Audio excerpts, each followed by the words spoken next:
इस एपिसोड की शुरुआत वहीं से होती है जहां एपिसोड 2 खत्म हुआ था। टूटे हुए आईने के पीछे की दीवार में एक छोटा सा आला बना है। धूल और झालों के बीच एक लकड़ी का पुराना डिब्बा रखा है। अभय दस्ताने पहनते हुए, समीर रिकॉर्डिंग चालू रखो, यहाँ की एनर्जी सडनली बहुत ज्यादा कोल्ड हो गई है। समीर कांपते हुए, भाई टेम्परेचर 2 डिग्री तक गिर गया है, मेरी सांसें जम रही है। अभय डिब्बा खोलता है। अंदर मखमल के कपड़े पर एक चांदी की भारी पायल रखी है।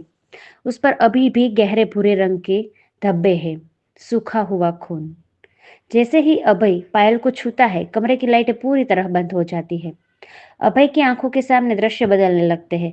उसे एक सुंदर नर्तकी दिखती है जो इस कमरे में नाच रही है, और अचानक एक साया पीछे से आकर उसका गला दबा देता है। तभी एक जोरदार छन छन की आवाज उसे होश में वापस लाती है। पायल डिब्बे में नहीं, वह फर्श पर पड़ी है और अपने आप धीरे धीरे खिसक रही है। हवेली के हॉल से पायल की तेज आवाज आने लगती है। ऐसा लगता है जैसे कोई बहुत गुस्से में नाच रहा हो। माया अपना कैमरा लेकर हॉल की ओर भागती है, लेकिन जो वह देखती है उससे उसका कलेजा मुंह को आ जाता है। हॉल के बीचों बीच धुंध का एक घेरा बना है। हवा में बिना किसी सहारे के वो पायल छन छन कर रही है, जैसे कोई अदृश्य पैर उसे पहनकर नाच रहा हो।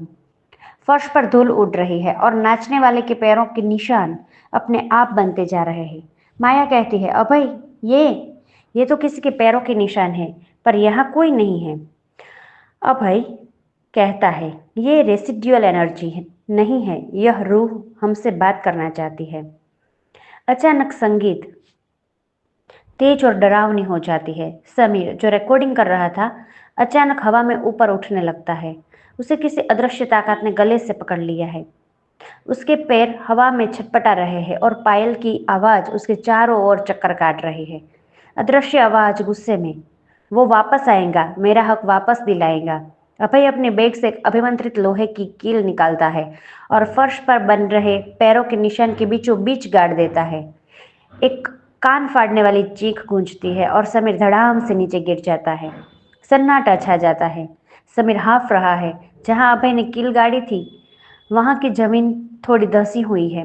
अभय वहां खुदाई करता है और उसे एक पुरानी फटी हुई डायरी मिलती है। डायरी के पहले पन्ने पर लिखा है, ठाकुर गजेंद्र सिंह की निजी डायरी, 1995। अभय डायरी खोलता है और उसमें एक पन्ना मिलता है जिस पर लिखा है, आज मैंने उस नर्तकी को हमेशा के लिए खामोश कर दिया, लेकिन उसके घुंघरू अब भी मेरा पीछा नहीं छोड़ रहे। तभी हवेली के पिछवाड़े के कुएं से एक जोरदार पत्थर गिरने की आवाज आती है। अभय टॉर्च वहां घुमाता है तो उसे कुएं की मुंडेर पर एक काली परछाई बैठी दिखती है।